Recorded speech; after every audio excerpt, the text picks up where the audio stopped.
লাউ এবং গোস্ত একসাথে খেলে কি হয়? আল্লাহ রাসূল সাল্লাল্লাহু আলাইহি সাল্লাম লাউ এবং গোস্ত কেন একসাথে খেতেন এবং কেন এটা পছন্দ করতেন?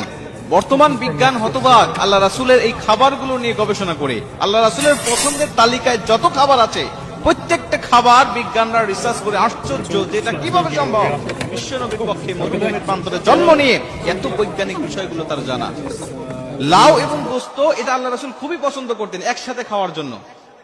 এক হাদিস ইবনে মাজাহ শরীফের 3302 নম্বর এবং 3303 নম্বর, এই দুইটা হাদিসের মধ্যে এই বিষয়গুলো বর্ণনা করা হয়েছে। 3302 নম্বর হাদিসের মধ্যে আল্লাহ রাসূল সাল্লাল্লাহু আলাইহি ওয়াসাল্লাম বলেন, আবু হুরায়রা থেকে হাদিসটি বর্ণনা করা হয়েছে এবং আনাস রাদিয়াল্লাহু তাআলা থেকে হাদিসটা বর্ণনা করা হয়েছে। পরের হাদিসটা যে ইউহিব্বুল করা, আল্লাহ রাসূল সাল্লাল্লাহু আলাইহি ওয়াসাল্লাম ইউহিব্বুল করা, তিনি লাউ খুব পছন্দ করতেন। তার পছন্দের তালিকায় যত খাবার ছিল তার মধ্যে লাউ ছিল অন্যতম। এটা জান্নাতি খাবার, এটা খুব সুস্বাদু একটি খাবার, আল্লাহ রাসূল খাইতেন। এজন্য আমরাও লাউকে পছন্দ করব। অনেকে বলে যে আমি লাউ পছন্দ করি না, এটা আমাদের বলতে পারবো না, এটা আমাদের